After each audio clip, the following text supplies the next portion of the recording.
ที่รู้อยู่แก่ใจว่าไม่มีแล้วยังอุตส่าห์ให้โอกาสแค่ซึ่งสมแล้วทุกท่านให้จะ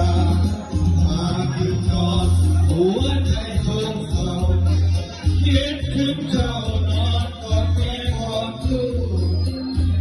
นึกถึงด้วยความขับโผล่รักเมียรักลูกแล้วยังเป็นห่วงเธอ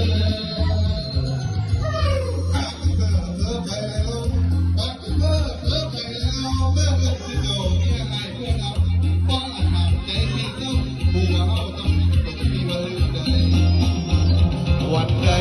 ถ้าโอกาสมี